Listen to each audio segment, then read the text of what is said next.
오늘이 무슨 날이에요? 추수감사주일. 그죠? 주일 안에 우리가 추수감사 절기로 하나님께 예배를 하는 드리는 것입니다. 우리 교회가 3주간 특별 기도회를 가지고 있습니다. 제가 그전 교회에서부터 처음부터 계속 기도회를 하고 있습니다. 지금도 마찬가지고요. 의미를 두고 하죠. 3주간 기도회라는 것은 우리가 1년 동안 하나님 주신 은혜를 기억하고 감사하고 또 1년을 준비하고 시작하는 의미에서 같이 기도회를 하고 있는 것입니다. 여러분들이 의미를 알아야 돼요. 기도회니까 우리가 참석 못해서 미안하고 그런 건 두 번째고, 어디 있든지 여러분들이 이 시간을 기억하고 같이 기도하자는 거죠. 특히 우리는 또 오전 11시면 헤브론 기도회가 있습니다. 새벽 예배도 있고 헤브론 기도회도 있고, 우리가 새벽 예배를 통해서 3주간 기도하지만 헤브론 기도회 팀에서도 같이 기도하고 있습니다.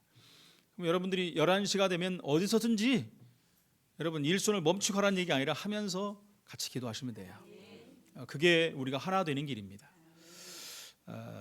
중요한 기도 제목을 같이 갖고 하는 것이지 그냥 하는 것이 아닙니다. 여러분들이 분명히 하나님 주신 우리가 은혜가 너무나 많잖아요. 지난 1년을 바라볼 때 얼마나 감사합니까? 하나님 우리가 새로운 교회를 세우게 하시고 이것에서 조직을 세우고 또 예배하며 또 기도하며 전도운동까지 하고 조직도 되어지고 모든 것이 새롭게 시작됩니다. 너무너무 감사하지요. 우리 교회들이 지금 우리 교단이 진통을 겪으면서 어려움을 당했는데 우리 여전도 회장님이 오후에 우리 교회를 좀 방문하신대요. 그래서 강선회 여전도 회장님이 그래서 감사하죠. 우리 노회 중에서 두 번째로 방문하는 교회. 그것도 의미가 있습니다.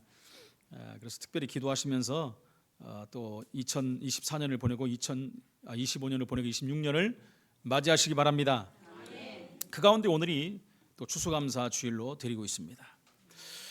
그 전에 제가 조지아에 선교를 매년 다녔지 않습니까? 조지아는 미국에 있는 조지아가 아니고 저 터키 밑에 있는 조지아입니다. 사람들 말하면 미국 조지아 갔다 왔냐고 이렇게 말하는데, 옛날 말은 그루지아라고 그러죠. 그루지아 공화국, 러시아의 영향을 굉장히 많이 받았던 또 위성 국가였고, 지금은 독립된 나라지만 선교사님하고 통화를 해보니까 굉장히 지금 힘들어요. 완전히 이제 그 러시아 영향권에 들어가 버렸어요. 다시 새로 된 대통령 정치권들이 거의 러시아를 추종하는 사람들이 됐다라는 얘기가 들려오더라고요. 그러니까 종교 이런 부분도 굉장히 지금 억압을 하고 있고요. 그래서 선교를 멈추고 들어와야 되냐 여기까지 심각하게 지금 생각을 하고 있습니다. 그래서 여러분들이 아시고 좀 기도를 부탁을 드립니다. 거기 가갖고 이제는 성지 비슷한 데를 가봤거든요. 교회도 많고. 그런데 멀리 떨어진 곳에 산 위에를 올라가 봤어요. 희한하더라고요. 완전히 바위로만 된 산인데 그 꼭대기에다 집을 다 져놨어요. 바위를 파고 거기다가 집을 만들고 모임 장소를 만들고 교회를 만들고. 뭐 때문에요? 예배드리기 위해서. 하나 앞에 예배드리기 위해서 그렇게 굴을 파놓고 그렇게 거기서 그 사람들이 종교를, 예수님을, 하나님을 믿는 그런 신앙을 회복했다는 것입니다. 그리고 또 다른 지역을 가봤어요. 거기는 얼마나 험한지 몰라요. 차를 타고 막 꾸불꾸불 해갖고 올라가는데 거기서는 또 그걸 관광화 시켜가지고 일부러 꼬불꼬불한 걸 만들어가고 그걸 타고 올라가게 만들더라고요. 한참 올라가 몇십 분, 한 3, 40분 올라가는데 꼭대기에 와, 여기도 무슨 교회가 있나? 교회가 있어요. 핍박을 하니까 예배 드려야 되니까 거기다 예배당을 짓고 거기서 예배를 드렸다는 것입니다. 그런데 트빌리시라는 그 이제 수도죠. 그 나라 수도에 가보면 어마어마한 성당이 있습니다. 막 황금으로 지어놓은. 근데 그 후에는 이제 이렇게 바뀐 거죠. 종교 자유가 오니까 그렇게 했는데 복음은 없어져 버리고 완전히 우리가 알다시피 천주교화 돼버린 거예요. 정교회지만 거의 천주교랑 다를 바가 없다는 것이죠. 자, 그런 생각을 했어요. 핍박이 올 때 신앙생활이 더 하나님 앞에 엎드리는 신앙생활이 되구나. 처음 이렇게 잘 먹고 잘 살고 그러면 신앙생활이 희미해져 버려요. 내 마음대로 해버리고 복음도 희미해져 버리고 이런 신앙생활이 된다는 것을 제가 많이 확인해 봤습니다. 그렇습니다. 종교 개혁 당시에도 스코틀랜드도 얼마나 많은 핍박이 있었는지 모릅니다. 신앙인들은 숲속이나 동굴에서 이렇게 예배를 드렸어요. 전부 여러분 그렇게 합니다. 로마 시대도 우리가 알지 않습니까? 카타콤에 들어가가지고 저 밑에 땅에 막 그 어느 정도 해놨냐면 개미굴 같이 이렇게 만들어놓고 거기서 예배를 드렸다고 합니다. 근데 스코틀랜드도 마찬가지입니다. 그렇게 숲속이나 동굴에서 예배를 드렸다고 합니다. 뭐라고 했냐면 우리가 예배를 멈추면 복음의 등불은 꺼진다. 이런 심정으로 예배를 했다는 겁니다.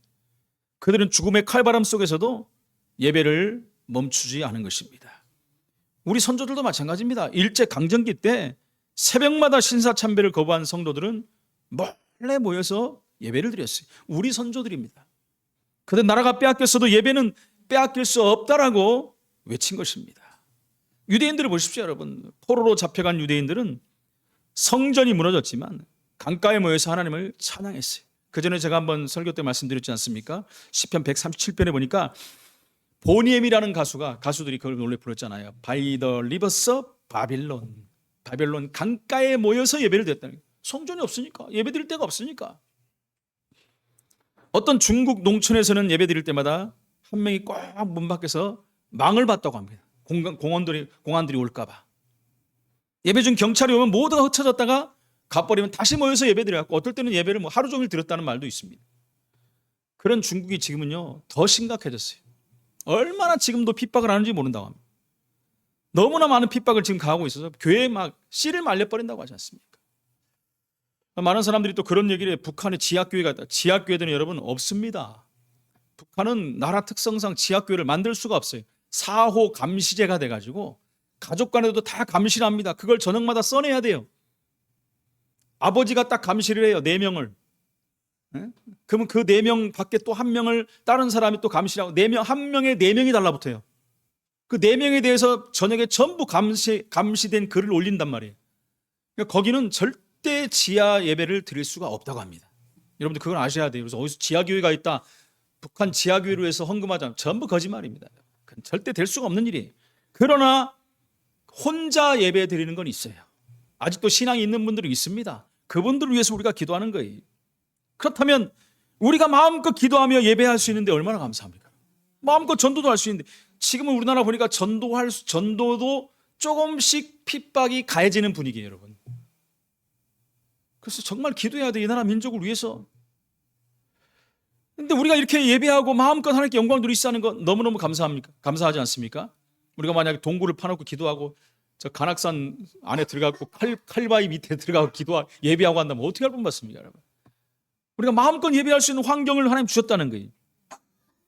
그래서 오늘 추수감사 예배를 통해서 감사할 이유와 진정한 감사를 회복하시기를 예수 이름으로 축원을 드립니다. 오늘 첫 번째, 진정한 감사가 회복이 돼야 돼요. 많은 감사가 있겠지만 진정한 감사가 회복돼야 돼요. 축복받는 사람들의 특징은 여러분 감사합니다. 많은 사람들이 감사하지 못해요. 내 주어진 환경을 자꾸 여러분 저 멀리 위 거를 바라보고 하거든요. 위를 우리가 따라가야 되고 추구해야 되지만 그게 안 됐다고 그래갖고 감사하지 않는 사람들이 너무나 많다는 것입니다. 요셉을 보십시오, 여러분. 요셉은 한 번도 원망한 적이 없고 애로사항을 말한 적이 없어요. 요셉같이 문제, 사건, 어려움, 핍박, 애로사항 있는 사람이 어디 있겠습니까?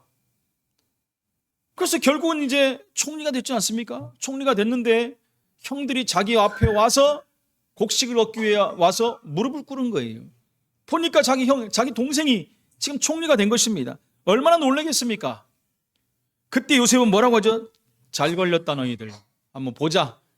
나에게 그렇게 했는데 내가 너희에게 원수를 갚겠다 이러지 않았다니까요. 뭐라고 했습니까? 당신들이 나를 이곳에 팔았다고 해서 근심하지 마소서. 한탄하지 마소서. 뭔 근심입니까? 이게 죽었다, 큰일 났구나, 이걸 말하는 거잖아요.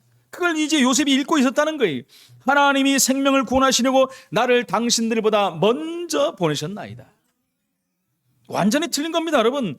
왜 그렇습니까? 하나님의 분명한 약속을 먼저 붙잡고 있었어요. 약속이 이루어진 것입니다. 그 약속을 붙잡고 믿음으로 지금까지 온 거예요. 우리 신앙이 이런 신앙이 돼야 된다는 것입니다. 다윗은 감사와 찬양의 사람이었습니다. 자신을 죽이려는 사울왕을 피해서 10년이 넘는 세월 동안 동굴에서 잠자고 황무지 숲으로 피해 다니면서 도망자 생활하면서도 하나님 앞에 기도하고 찬양하는 감사가 가득한 그 찬양시를 졌다는 것입니다. 대표적으로 시편 106편 1절에 보니까 할렐루야 여호와께 감사하라. 그는 선하시고 그 인자하심이 영원함이로다 그랬어요. 다윗은 훗날 하나님의 약속대로 왕이 되어서도 온갖 부귀 영화를 누리면서도 끊임없이 하나님께 감사하는 자가 됐다. 그리고 바울이 있습니다, 여러분. 바울은 감사라는 말을 제일 많이 성경에 사용했어요. 얼마나 많은 핍박을 당했습니까? 복음을 전하면서. 고린도서 11장 14절로 27절에 보니까 이런 말이 나옵니다. 유대인들에게 40에 하나 감한 매를 5번이나 맞았다. 지금 바울이 하는 고백입니다. 유대인들에게 그것도 여러분, 자기 민족에게 40에 하나 감한 매를 5번이나 맞았다. 무슨 말이에요? 유대인들은 여러분 39번까지만 때리면 40번을 이상을 넘어가면 안 돼요. 그러니까 39대를 때립니다. 39대. 그리고 쉬었다가 또 때려요. 한 번에 때리면 더 날 텐데 쉬었다 때리는 게 더 아프거든요, 여러분. 우리 학교 다닐 때 지금은 안 그러지만 이렇게 빠따 많이 맞거든요. 맞으면 어떤 선생님들은 하나 때리고 계속 때려버리면 되는데 한마디 하고 또 때리고 한마디 하면 또 때리고 또 때린데 또 때리고 아픈데 또 때리고 얼마나 아픈지 모릅니다. 얼마나 얄미운지 몰라요. 빨리 때려야 되는데. 집사님도 맞아보셨길 그래. 같이 다 우리 군대에서도 맞아보고 학교에서도 맞아보고. 예? 그렇습니다. 근데 40에 하나 감한 매를 5번이나 맞았다. 39 곱하기 5, 195대를 맞은 거예요. 얼마나 아프겠습니까, 여러분? 근데 여러분 그 정도가 아니라 3번 태장으로 맞았다. 태장이 뭡니까? 태장이 여러분 볼기를 치는 거예요. 간단히 말하면 볼기. 빠따 치는 거. 그 끌려가갖고 맞잖아요. 옛날에 사또 앞에 가가지고 에이 곤장을 쳐라 이 괘씸한 놈을 그러잖아요. 그럼 엎드려 놓고 치잖아요. 그걸 태장이라고 그래요. 그러면 또 장이 있어요. 태가 있고 장이 있어요. 장은 뭡니까? 그거는 더 큰 매로 때리는 거예요. 같은 곤장을 때리는 건데 막 작은 거로 뗐다가 큰 거로 때렸다가 사람 죽는 거죠, 여러분. 한 가지로 때려도 힘든데 그렇게 맞았다는 거예요. 그걸 3번을 그거를 여러분 맞고 또 3번 파손하고 한 번 돌에 맞고 돌에 맞아 죽었다가 살아났다고 하지 않습니까, 여러분? 제자 찾으러 갔다가 죽은 자 갖다 버렸는데 살아났어요. 복음 때문에 이렇게 고통을 당했다는 것입니다. 그리고 또 배가 파손하기도 하고 그리고 일주야를 깊은 바다에서 지냈고 여러 번 여행하면서 강의 위험과 강도의 위험과 동족의 위험과 이방인의 위험과 시내의 위험과 광야의 위험과 바다의 위험과 거짓 형제 중의 위험을 당하고 그렇죠. 같이 믿는 자인지 알았더니 아니라는 거죠. 또 수고하며 애쓰고 여러 번 자지도 못하고 줄이며 목마르고 여러 번 굶고 춥고 헐벗었노라. 바울이 여러분 복음 전하는데 이렇게 전했다는 거예요. 이렇듯 온갖 고초를 당하면서 살 소망이 끊어졌다는 거예요. 그래서 뭐라고 고백했냐면 마음의 사형 선고를 받은 것과 같았다. 내가 이제 죽는구나 할 정도로 그렇게 기록했어요. 그러나 바울은 그러면서도 이렇게 고백합니다. 에베소 5장 20절에 보니까 범사에 우리 주 예수 그리스도의 이름으로 항상 아버지 하나님께 감사하노라. 감사가 나오겠습니까? 하나님 이럴 수가 있습니까? 내가 복음을 위해서 이렇게 쓰는데 나를 이렇게 죽게 만듭니까? 그러지 않겠습니까? 하나님 도저히 아니 맞아도 한 번이나 맞지 맨날 맞아고 죽게 생기고. 근데 바울은 그하고 상관없었어요. 이미 그걸 초월한 사람이. 오히려 감사했다는 거. 내가 복음 때문에 고초를 당하는 거. 청교도들이 감사하지 않습니까? 청교도들은 누굽니까? 영국에 있는 성도들이에요. 영국에 있는 성도들. 근데 복음 때문에 핍박을 당하기 시작한 거예요. 복음이 자유롭지가 않은 거예요. 그래서 그들이 이제는 안 되겠다. 우리가 올바로 하나님을 섬기고 예배드려야 되겠다. 이 땅을 떠나자 하고 떠난 거예요. 1620년 오직 신앙의 자유를 위해서 여러분 메이플라워에 몸을 싣고 신대륙을 향해 간 겁니다. 미국 향해서 간 거예요. 그야말로 117일간의 항해 가운데 얼마나 많은 어려움들이 있겠습니까, 여러분? 네? 그리고 신대륙에 도착했을 때 그들은 추위 때문에 힘들고 식량 없어서 힘들고 또 전염병으로 힘들기까지 했습니다. 44명이 여러분 목숨을 잃어버렸어요. 112명이 갔는데 44명이 나와버렸어요. 가서도 또 반이 또 죽었어요. 나중에 원주민들의 공격 또 풍토병 이런 것들 때문에 얼마나 힘들었겠습니까? 그럼에도 불구하고 그들은 처음으로 수확한 얼마 되지 않은 곡식을 가지고 하나님께 드리며 감사 예배를 드렸다는 것입니다.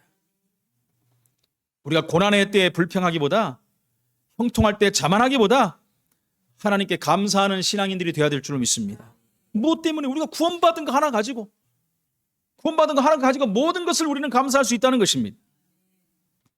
여러분, 성공한 사람들은 부모님과 또 선생님, 선배에게 진정으로 감사합니다.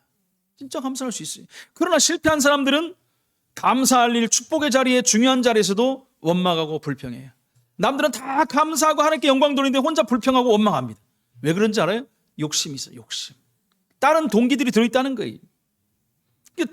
축복받는 사람들의 특징은 찬양하는 사람들이에요. 막 찬양이 막 흥얼흥얼 그러지 않습니까? 하나님께 감사하고 찬양이 막 나오는 거예요. 실패할 사람들은 그렇지 않습니다. 찬양이 없어져요. 찬양이 끊어져 버립니다. 기쁨이 없어요.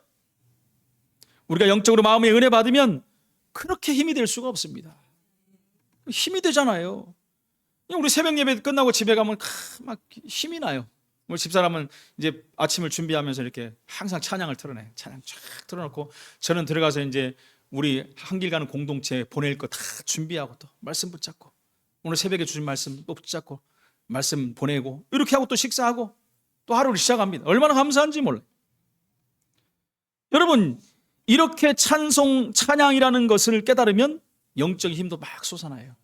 여러분, 기도가 안 되는 분들은 막 힘들고 어려운 분들은 찬양을 좀 틀어놓으세요. 은혜의 찬양도 다 틀어놓고 몇 곡만 들어도 우리 마음에 벌써 평안이 오게 돼 있습니다. 구원받은 사람은 당연히 그렇게 돼 있는 거예요. 찬양이 회복되면 그 다음에 진정한 감사가 회복됩니다. 찬양은 여러분 곡조 있는 기도라고 했는데 여러분 얼마나 감사합니까? 감사가 회복되면 뭐든지 감사가 됩니다. 문제 속에서 감사할 것이 보여요. 그 속에서 답이 보인다는 거예요. 우리가 교회 가서 헌신해도 헌신했다는 생각이 들지 않고 감사가 나옵니다. 내가 복음 때문에 교회 때문에 헌신하는데 우리가 눈에 안 보이게 교회에 헌금하면 참 감사가 나오는 거예요. 그죠? 헌금하는데 누가 칭찬 안 합니까? 칭찬을 합니까? 목사가 헌금해서 감사합니다 한마디 들어봤어요? 그런 말도 안 듣는데 막 어떤 사람은 또 이 헌금에 대해서 이상한 생각을 해요. 교회도 먹고 살아야 되니까 목사님도 먹어야 되니까 그렇게 우리 교회는 없지만 그런 사람이 있어요. 그 전에 보니까 막 교회도 그래도 교회에다가 와야 되니까 교회도 그래도 뭐 1시간 예배 드리고 밥도 먹었으니까 돈을 내야 되지 않겠 이런 생각으로 하는 사람도 있습니다. 그 전에 어떤 제가 고등학교 동창인데 학교 다닐 때도 뭐 별로 대화도 없던 친구인데 저한테 전화가 왔어요. 우리 성함교 있을 때 전화가 왔고 반갑다. 네가 웬일이냐 그랬더니 다른 게 아니고 내가 그때 그 당시 500만 원 헌금할 테니까 하나만 써주라. 교회는 그런 데 아니다. 딴 데 가서 알아봐. 그렇지.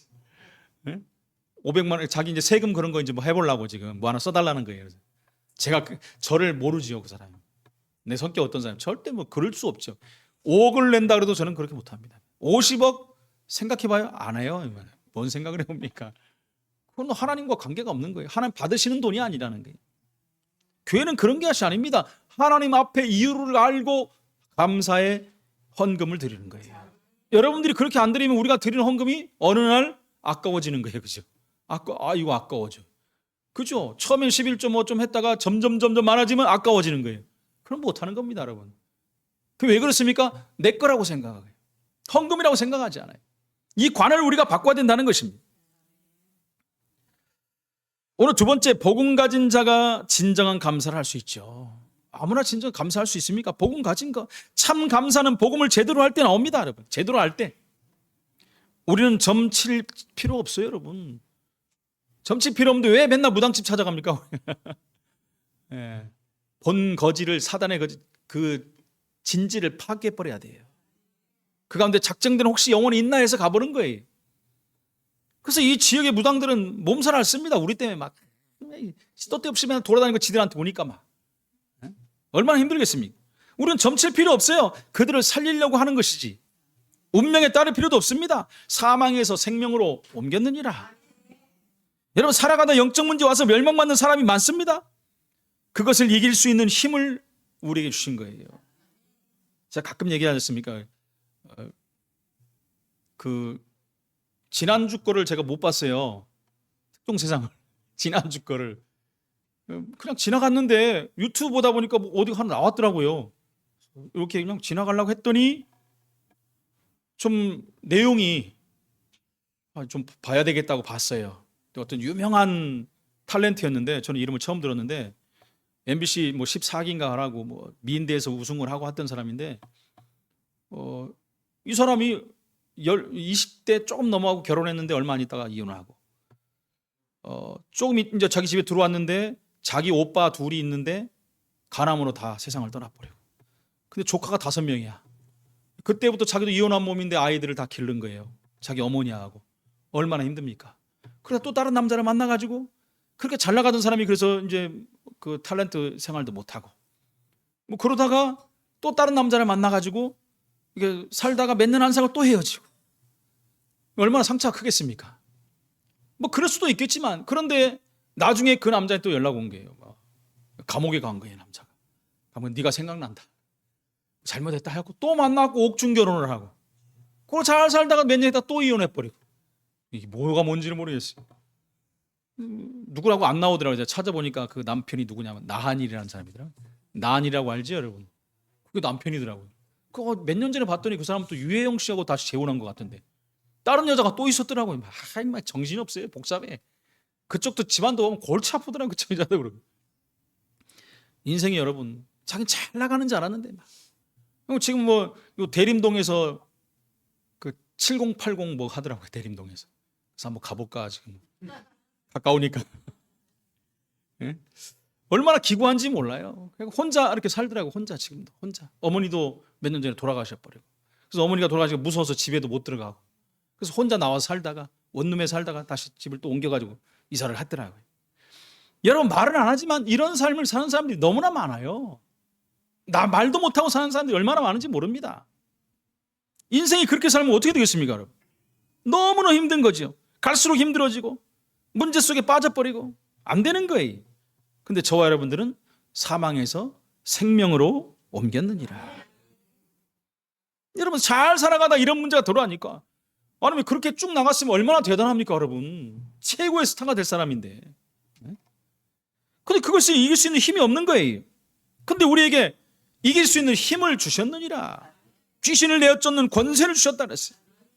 그래서 우리는 복음 안에서 모든 걸 회복해야 돼요. 방법도 복음으로, 목적도 복음으로 해야 돼요. 인간적인 방법은 한계가 온다는 겁니다, 여러분. 재앙으로 물들어 있는 이 나라 민족 바꿔야 됩니다, 복음으로. 여러분, 우리가 복음을 알고 난 후에 거꾸로 잘못했다는 것을 알게 되지 않습니까? 저도 그걸 알게 됐어요. 열심히 일하는 것, 봉사하는 것 해야 되죠. 잘해야 되죠. 근데 그게 여러분 잘못 착각하고 있다는 거예요. 열심히 하지 말란 얘기가 아니잖아요. 잘못하다 보면 이게 여러분 사람을 위해서, 나를 위해서 해버리는 경우가 있다는 거예요. 그것까지도 복음을 위해서. 그러면 되는 것입니다, 여러분. 이럴 때 유일한 축복이 오는 것입니다. 다른 사람은 안 되는데 우리는 되는 것이에요. 여러분들은 사는 이유를 발견해야 됩니다. 내가 왜 사냐? 뭐 죽지 못해 삽니다 그러잖아요, 사람들. 뭔지 모르고 삽니다. 전도하다 물어보니까 죽고 나면 어디 간지 아십니까? 아이 뭐 아무데나 가겠죠. 안 두렵습니까? 90세 넘은 할머니 만나고 얘기했더니 이거 뭐 나 천국 지옥 봤다. 뭐 어디 가고 싶은데 그러는데 아이 뭐 난 아무데나 가지. 뭐. 지옥이 어떤 데인 줄 알고 아무데나 갑니까? 이거 뭐 교회 뭐 교회를 뭐 여러분 다녀보셨어요? 어디 교회 가고 뭐 목이 아팠고 어떤 목사가 자기를 막 안수를 해줬는데 안수해줘갖고 또 갔다가 그냥 공짜로 받으면 뭐 할 것 같아 또 15만 원 갖다 줬다고 하고 막 아이고 이상한 데 또 다닌 것 같아 막. 그래서 아이고 안 간다고 안 간다. 어떤 여자분한테 또 얘기했더니 아이고 자기 남녀 호랑개구나. 아이고 복음 못잖아 계속 옆에 떠들어. 다른 사람한테 말하는데 참 불쌍하다라는 생각이 들어요. 하나님이 기회를 주시는데 기회를 놓쳐버려요. 그죠? 기회를 받은 사람 그 속에 우리가 들어온 거예요. 얼마나 감사합니까 여러분. 우리가 돈 받고 받았습니까? 공짜로 받았어요. 은혜로 받은 거예요. 은혜로. 이거보다 큰 것이 어디 있겠습니까? 그러니까 우리는 감사할 수밖에 없다는 거예요. 내가 복음 받은 것, 구원 받은 것 너무너무 감사하다는 거예요. 그렇다면 우리는 사는 이유를 발견해야 돼요. 복음 없어 죽어가는 집안, 회사, 사회, 지역, 민족 살려야 된다는 사명감이 여기서 나와야 되는 거예요. 올바른 교회는 그래서 재앙을 막는 것입니다. 틀린 교회는 여러분 재앙을 부추기는 교회가 돼버리는 거예요. 교회가 그러면 안 되지 않습니까? 이런 말하면 큰일 나겠지만 교회가 그렇게 돼버리면 안 되잖아요. 교회는 살리는 교회가 되고 재앙을 막는 교회가 되고 나라 민족 다 일으켜야 돼요. 그게 올바른 교회 아니겠습니까? 복음 전하는 나라, 복음 전할 나라, 복음과 관계 있는 나라를 하나님 여태까지 축복하셨어요. 반대는 망하게 하는 것입니다. 하나님 축복할 이유가 없는 거예요. 교회가 잘못될 때는 시대마다 재앙이 들이닥쳤어요. 중세 교회는 암흑기라고 했어요. 암흑기. 그 후에 세계대전이 발발하고 난리가 난 것입니다, 여러분. 교회가 어느 때마다 문제 올 때마다 전 세계는 재앙이 왔다는 거예요. 그래서 교회들이 회복이 돼야 돼요. 죄종들이 회개해야 돼요.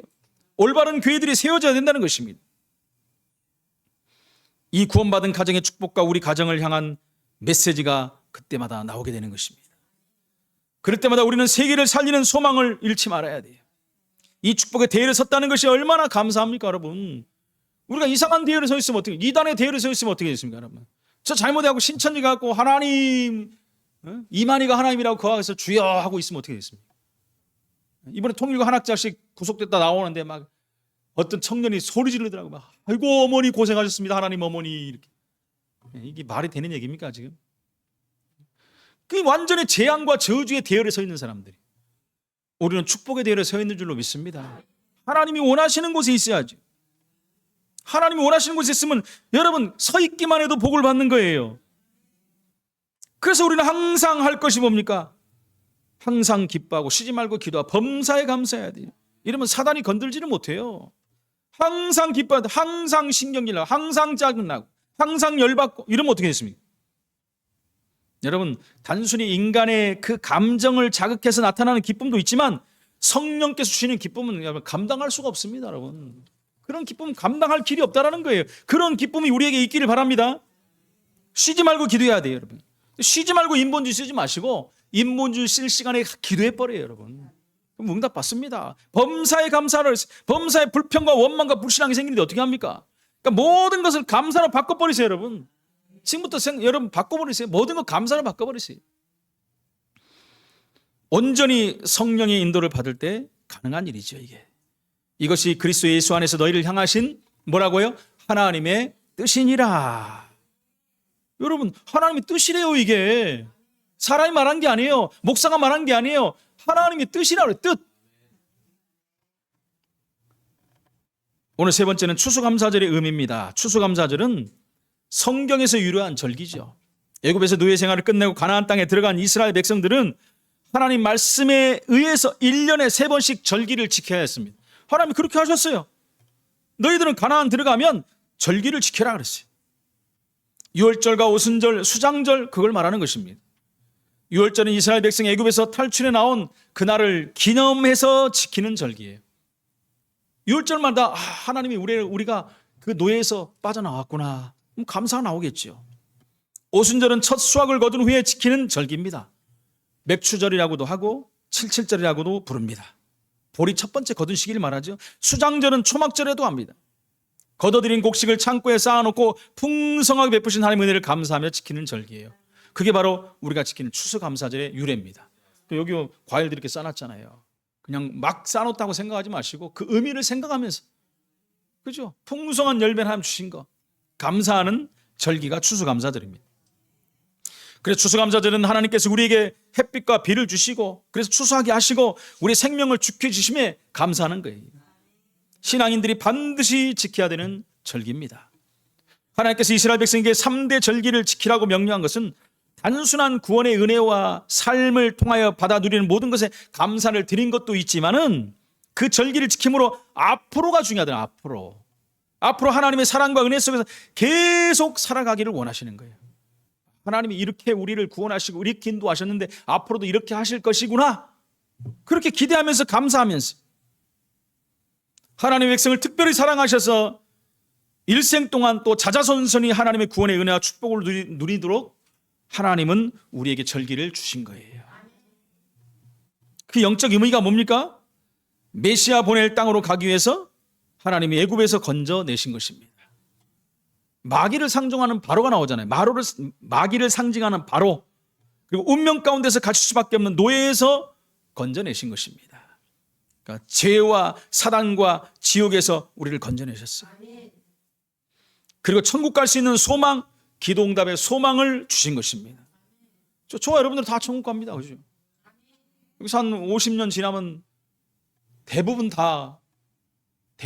몇 명 남고 가겠죠. 그죠? 정인웅 전도사 막 빼고, 우리 저 뒤에 있는 우리 젊은 사람들 빼고, 50년 지나면, 그죠? 그렇게 되겠네요. 저도 50년 지나면 110 몇 살인데. 그때 여러분들은 어디 가겠습니까? 그죠? 세상 사람은 생각 안 해봐요. 죽고 어디 가지? 나는 그 생각 많이 해봤거든요. 사람이 죽을 텐데 어디 가지? 죽고 그냥 없어지는 건 아닌 것 같고, 뭐 죽었다 귀신이 되는 것도 아닌 것 같고, 뭐 다른 것으로 태어나는 것도 아닌 것 같고, 맨날 고민했어요. 그러면 정말 천국과 지옥이 있는 거 아닌가? 뭐 이런 생각이 들다가 하나님의 은혜로 제가 다시 예수 믿게 됐잖아요. 얼마나 감사합니다. 전 너무너무 감사한 거예요. 그러니까 전 세상 사람들 물어봐요. 죽을 텐데 어디 갑니까? 몰라요. 죽어봐야 알지만 아직도 안 죽었는데. 그 죽을 날이 한 수천 년 남은지 아나 봐, 사람들이. 그죠? 우리가 사는 날은 여러분 100년도 안 됩니다. 금방 가요. 얼마나 빨리 가는지 몰라요. 그러잖아요. 김영진 집사님 20대가 엊그제 같잖아요. 그죠? 근데 벌써 이렇게 됐잖아요. 그죠? 많이 드셨잖아요. 아닌가요? 저도 착각할 때 많아요. 지금도 막 20대 같이 막 움직이다가 아이고 할 때가 있어요. 딱 돌아보면 아이고 벌써 이렇게 됐구나. 얼마나 빨리 가는지 몰라요. 금방 훅딱 가버립니다. 그러나 그 다음 세대가 있는데 사람들은 몰라요. 영생이라는 여러분 그 날이 우리를 기다리고 있는데, 영원한 천국에서 영생할 것이냐, 영원히 고통당하는 지옥에서 영생할 것이냐, 그게 남아있는데 사람들은 그걸 여러분 그렇게 귀하게 또 급하게 중요하게 생각하지 않는다니까요. 근데 우리는 뭐 생각 안 해도 됩니다. 이미 따놓은 거니까. 따놓은 당상이라고 그러잖아요. 그죠? 영생을 얻었고 심판에 이르지 아니하나니, 안 믿을 사람 믿지 말고 우리 믿어지니까 감사하고 영생을 얻었어요. 얼마나 감사합니까? 이미 끝내놓은 거야. 끝난 거예요. 끝난 거. 가야 될 때가 여러분 정해진 사람은 얼마나 복된 겁니까? 나그네들은 여러분 복되지를 못해요. 어디로 갈지는 몰라요. 그냥 바람 따라 구름 따라 가잖아요. 그래 나그네 길이라고 그러잖아요. 우리 인생이 그런 인생이 되면 안 되잖아요. 이 땅에 나그네 생을 살지만 마지막엔 영생의 길로 가는 것이다. 그것만큼 감사한 게 어디 있겠습니까? 이 응답을 우리가 누리는 자로 돌아온 줄로 믿습니다. 그래서 우리는 천국 소망을 가지고 그 가기 전까지 우리 기도하면서 응답받고 죄를 하다 가는 거예요. 반드시 우리는 기도 응답 받습니다. 우리의 기도는 하나도 빠짐없이 하나님 앞에 상달된다고 그랬어요. 야곱은 12 아들을 위해서 기도했어요. 근데 여러분 어떤 사람은 12 아들을 위해서 축복 기도했다고 그랬는데 축복 기도가 아닙니다. 여러분 제가 다시 한번 쫙 봤는데 첫 아들, 두 번째, 셋째 아들은 여러분 거의 저주스러운 기도를 해주세요. 왜 이렇게 했을까? 근데 이 아들들이 어떻게 살았는가를 우리는 압니다. 여러분 진짜 하나님 앞에 큰 죄를 졌어요. 다. 그러니까 그 기도를 야곱이 했지만 하나님이 주신 기도예요. 근데 그 기도대로 다 돼버렸어요. 전율이 일어나더라고요. 하나도, 여러분 한번 보세요. 야곱이 12 아들에게 한 기도를 한번 보세요. 그리고 그들이 어떻게 됐는가 한번 보세요. 하나도 빠지지 않고 그대로 됐어요. 그러니까 여러분 우리 후대들을 위해서 기도해야 돼요. 축복해야 돼요. 축복. 마음껏 축복해서 기도해야 돼요. 하나님 우리에게 맡겨준 것이 내게 아니에요. 그 소유관을 바꾸시고 마음껏 축복하세요. 마음껏. 제가 그랬잖아요. 이런 썩어 혀가 만발이나 빠지는 이런 말 하지 마시고 말은 해도 아유 이런 복을 마음대로 받을 놈. 욕을 복으로 바꾸시기 바랍니다. 우리 기도가 그대로 되게 돼 있어요. 그러니까 여러분 한번 보시라니까 12 아들 어떻게 기도했나, 어떻게 응답을 받았나. 그러면서 여러분 전도 절대 냉수 한 그릇도 상을 잃지 않는다. 우리가 여러분 이 땅을 살아가면서 해야 될 일이 이거밖에 없잖아요. 이제는 하나님께 영광을 돌리고 다른 사람에게 복음을 전해야 돼요. 그 사람들이 알지 못하고 이 땅이 단지 알고 착각하고 있고 다른 생으로 가는 줄 알고 착각하고 있고 잘 살면 착하게 살면 뭐 되는 줄 알고 착각하고 있다니까요.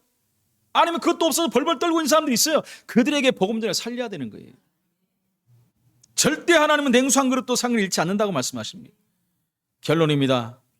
복음 깨달은 감사가 넘치기 바랍니다. 진정한 감사는 소망이 생길 때입니다. 우리가 이렇게 감사할 때, 소망이 생길 때 인체에 생기는 에너지는 대단합니다. 제가 몇 번 말씀드렸지 않습니까? 호르몬 중에 뭐가 있다고요? 다이돌핀이 있다고요. 다이돌핀.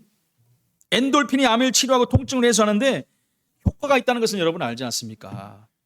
이런 것들은 여러분 뭐 생성이 되는 게 아니에요. 만들어내는 게 아니에요. 내 자신의 사람에게서 만들어지는 것이지 의학적으로 안 나와요. 그럼 다 살아나게 여러분. 특히 다이돌핀은 더 그렇습니다. 다이돌핀의 효과는 엔돌핀의 4,000배래. 4,000배. 그럼 모든 거 치유하겠죠. 엔돌핀은 몰핀의 100배. 몰핀까지는 사람이 만들 수 있잖아요. 그죠? 몰핀. 근데 이걸 마약으로 좀 구분하지 않습니까? 요즘에. 그리고 몰핀은 주사의 16배. 근데 이 다이돌핀이 그러면 어떻게 하면 생성됩니까? 여러분 우리가 감동받을 때 정말 몸이 감동받으면 막 찌릿찌릿하잖아요. 막 이렇게 하고 막 얼마나 와 이럴 때 여러분 다이돌핀이 생성이 된대요. 근데 여러분 암에 걸린 사람이 이런 감동받을 일이 별로 없잖아요. 그죠? 그래서 암 걸린 사람도 하나님의 은혜를 받아야 되는 거예요. 하나님을 찬양해야 돼요. 감사가 흘러나와 버려야 돼요. 그때 다이돌핀이 막 생성이 되는 거예요. 그럴 때 치유의 문도 열리는 것입니다. 이러면서 하나님이 역사해 버리는 거죠. 감동받을 때 감사할 때 다이돌핀이 생성이 된다는 것입니다. 내가 하나님 자녀인 것과 나의 직업, 나의 일에 대하여 진정으로 하나님께 감사가 나와야 됩니다. 진정으로 내가 하는 일이 억지로 하는 일이 아니라 감사라는 일이 돼야 돼요. 하다가 감동을 받아버려야 돼요. 섬기는 교회와 동역자들과의 만남, 우리 자녀들과 우리 부부가 만남, 이 얼마나 큰 축복입니까 여러분. 그 수많은 날에 수많은 사람들 중에 우리가 만났다는 거. 노사연 씨, 우리 만남은 우연이 아니야. 그치? 저번에도 어떤 찬양 부르는 게 나왔는데 완전히 저는 이제 가수들이 찬양을 하면 별로 마음에 안 들어요. 왜냐? 자기 마음대로 불러버려 노래를 유행가시로 개사해가지고 막 가사. 찬양은 여러분 찬양 그 있는 그대로 불러야지 은혜가 되게 돼 있어요. 하나님이 그렇게 작사 작곡가들에게 그렇게 은혜를 주셨기 때문에. 근데 남지 씨도 저번에 뭐 노래 찬양하는데 아이고 완전히 무슨 유행가식으로 불러버리기. 은혜가 하나도 안 돼. 하나도 안 돼. 찬양은 찬양 하나님 만드신 그 주신 것대로 불러야 되는 것입니다. 정말 2025년도 함께 하심과 2026년도 함께 하실 하나님께 감사하고 하나님께 최고 영광 돌리는 하나님의 사람들이 되시기를 예수 이름으로 축원을 드립니다. 하나님 은혜를 감사합니다. 우리가 받은 구원의 은혜에 날마다 감사가 넘치게 하시고 우리의 삶이 복음 때문에 감동하는 삶이 되게 하셔서 하나님 우리를 통해서 하나님 하실 일들이 이루어질 수 있도록 주님이 역사해 주옵소서. 하나님 2025년을 살아오면서 하나님이 우리에게 새로운 시작을 주시고 새로운 교회당과 예배당에서 예배하며 새로운 시작에 응답을 주신 하나님 찬양합니다. 하나님 우리가 할 수 없기에 하나님이 이렇게 하셨사오니 하나님께 감사하고 정말 2026년에는 더 큰 하나님의 계획을 이루어가는 데 쓰임받는 우리 교회가 될 수 있도록 인도하여 주옵소서. 전 성도들이 복음 안에서 하나 되어서 서로 사랑하고 수용하고 포용하며 용납하며 배려하며 정말 서로를 위해서 기도하며 정말 하나님의 몸된 교회를 세워갈 수 있도록 주님이 역사해 주옵소서. 주 예수 그리스도 이름으로 기도합나이다. 아멘.